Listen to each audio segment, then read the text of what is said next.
Welcome to this channel. मैं हूं आपका दोस्त अभिषेक। आप देख रहे हैं ओनली फॉर स्टूडेंट। तो आज हम बात करने वाले हैं डेटाबेस मैनेजमेंट सिस्टम यानी कि डीबीएमएस होता क्या है, इसका एडवांटेज क्या है, डिसएडवांटेज क्या है और कैरेक्टरिस्टिक्स क्या है। ठीक है, इसके बारे में हम देखते हैं।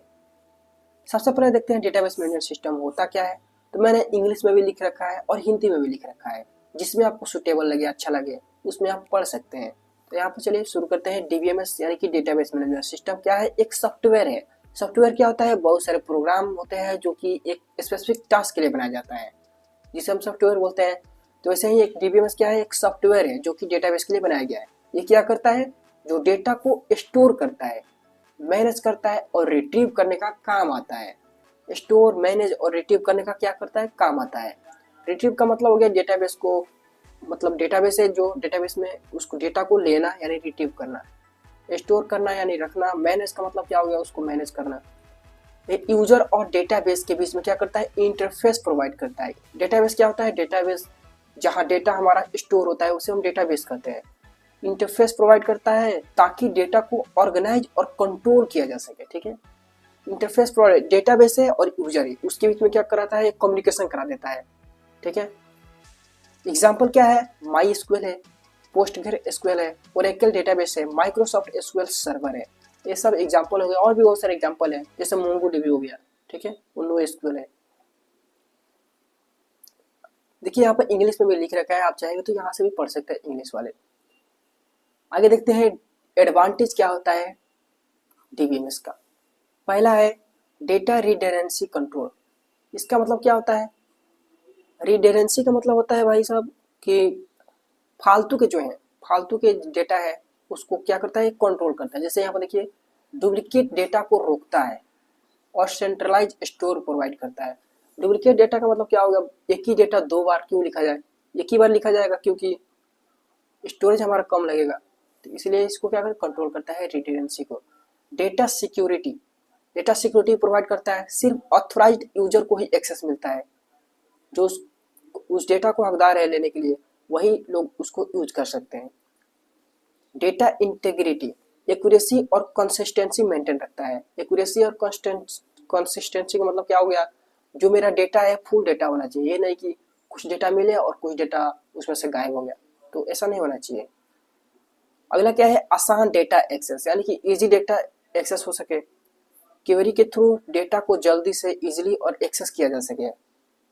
डेटाबेस में क्वेरी डाले हम, ठीक है, तो मेरा डेटा तुरंत मिल जाए। अगला क्या है? बैकअप और रिकवरी। इसका सब ये सब एडवांटेज है, बैकअप और रिकवरी। डेटा लॉस होने पर ऑटोमेटिकली बैकअप और रिकवरी का सिस्टम होता है।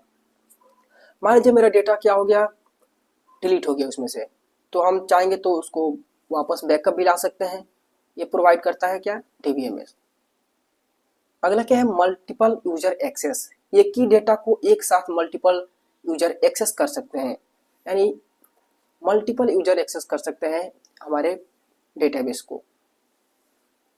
Scalability, large volume data handle कर सकता है और ठीक है, और बढ़ती नीड को साथ एक्सपेंड भी होता है, यानी लार्ज वॉल्यूम बहुत सारे डेटा है उसको हैंडल करने का काम करता है डीबीएमएस, जो कि फाइल सिस्टम में नहीं होता है। इसको इंग्लिश में भी लिख रखा है, आप पढ़ सकते हैं यहाँ से।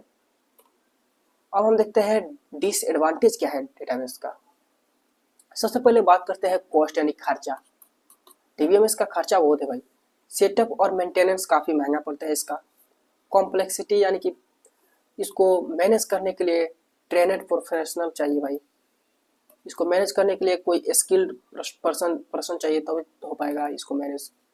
हार्डवेयर रिक्वायरमेंट, अच्छी परफॉर्मेंस के लिए हाई परफॉर्मेंस हार्डवेयर की जरूरत पड़ती है। हार्डवेयर अच्छा होना चाहिए कंप्यूटर का, तभी ये चल पाएगा डीबीएमएस। फेलियर का रिस्क ये होता है, अगर डीबीएमएस क्रैश हो जाए तो डेटा टेम्परेरी अनअवेलेबल हो सकता है, यानी कि कुछ देर के लिए अनअवेलेबल हो सकता है डेटा हमारा अगर क्रैश हो गया डीबीएमएस तो। ठीक है, अगला क्या है? ओवरहेड। सिंपल फाइल सिस्टम के कंपैरिजन में एक्स्ट्रा प्रोसेसिंग और स्टोरेज लगता है। सिंपल फाइल सिस्टम के कंपैरिजन में, यानी जो फाइल है उसके उसके कंपैरिजन में एक्स्ट्रा प्रोसेसिंग और स्टोरेज लगता है, यानी कि ज़्यादा स्टोर लगता है, स्टोरेज। अब हम देखते हैं, ये तो इंग्लिश में लिखा हुआ है। आगे हम देखते हैं कैरेक्टरिस्टिक्स ऑफ डीबीएमएस। इसका भी हम लोग इंग्लिश में लिख रखा है, तो सबसे पहले देखते हैं इसके बारे में।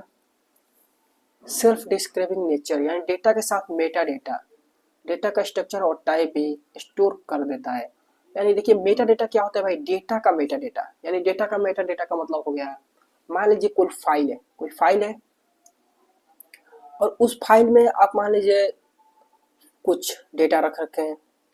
अब उस फाइल का कुछ नाम भी तो होगा और उस फाइल का कुछ स्टोरेज, यानी कि एमबी कितना एमबी में है वो, तो उसका वो मेटा डेटा हो गया। यानी फाइल के अंदर जो है डेटा वो तो डेटा हो गया, लेकिन उस फाइल का नाम क्या है, वो फाइल कहाँ है, उस फाइल कितना एमबी का है, कितना जीबी का है, वो क्या है, मेटा डेटा है वो। यही हो गया। अब डेटा एब्स्ट्रैक्शन, डेटा की कॉम्प्लेक्सिटी को यूजर के लिए सिंपल बनाता है, जो यूज करने वाले हैं उसके लिए कॉम्प्लेक्सिटी को क्या करता है, कम करता है। अगला क्या है, support for multiple view, support क्या करता है, मल्टीपल व्यू के लिए, अलग अलग यूजर के लिए डेटा अलग अलग व्यू में दिखता है। यानी कि मान लीजिए हम किसी वेबसाइट को हैंडल कर रहे हैं तो हम डीबीएमएस यानी कि डेटाबेस को अलग तरीके से देखेंगे, जो यूज कर रहे हैं उसको, यानी कि मान लीजिए कोई वेबसाइट से अपना लॉगिन करता है डेटा वोटा कुछ, तो क्या होता है उसको कुछ अलग तरीके से दिखाई देगा। तो यही सब क्या हो गया, अलग अलग व्यू से हम देख सकते हैं। डेटा शेयरिंग, एक ही डेटा को मल्टीपल यूजर के साथ हम यूज कर सकते हैं। डेटा शेयरिंग का मतलब क्या हो गया, एक ही डेटा को हम मल्टीपल यूजर के साथ यूज कर सकते हैं। यानी मान लीजिए कोई पीडीएफ ही है और बहुत सारे लोग एक साथ खोल दिए, तो क्या हो गया, डेटा शेयरिंग हो गया, यानी बहुत सारा लोग यूज कर सकते हैं। अगला क्या है, डेटा इंडिपेंडेंसी, यानी डेटा स्ट्रक्चर चेंज होने पर एप्लीकेशन को इम्पेक्ट नहीं होता है। यानी कि डेटाबेस में अगर हम उसका स्ट्रक्चर चेंज कर दिए डेटा को, तो जो एप्लीकेशन यानी कि जहाँ यूज हो रहा है पहले से, उसमें कोई चेंज नहीं हो पाएगा। अगला है ACID प्रॉपर्टीज, यानी ACID का फुल फॉर्म हो गया atomicity, consistency, isolation and durability. यानी कि ये प्रॉपर्टीज है डीबीएमएस में। ऑटोमेसिटी का मतलब क्या हो गया, या तो काम पूरा हो या तो पूरा फेल हो जाए। एग्जाम्पल के साथ आपको समझाता हूँ। मान लीजिए आप कहीं पेमेंट करते हैं और आपका पैसा कट गया अकाउंट से, ठीक है, और अगले वाले जिसमें आप भेज रहे हैं उसके पास न जाए, तो ये दिक्कत हो जाएगा। या तो पूरा पैसा मतलब ट्रांजेक्शन पूरा सक्सेसफुल हो जाए या तो फेल ही हो जाए, पेंडिंग में ना जाए। यही क्या कहता है, ऑटोमेसिटी, मतलब चला जाए या सक्सेसफुल हो जाए या तो फेल ही हो जाए। अगला क्या है, कंसिस्टेंसी, यानी कंसिस्टेंसी रहे, यानी भाई एकदम कंस्टेंट रहे। मान लीजिए हमारे से एक पैसा कटा भी नहीं और अगला में जाकर पैसा जुट भी गया, ये तो दिक्कत है ना, कंसिस्टेंसी होना चाहिए। अगला है आइसोलेशन, आइसोलेशन का मतलब हो गया एक ट्रांजेक्शन का प्रभाव दूसरे ट्रांजेक्शन पर ना पड़े, ये हो गया आइसोलेशन। ड्यूरेबिलिटी का मतलब क्या हो गया, ड्यूरेबिलिटी का मतलब हो गया अस्थायित्व होता है, ठीक है, एक बार ट्रांजेक्शन सफल होने के बाद उसका डेटा अस्थायी रूप से सुरक्षित हो जाता है।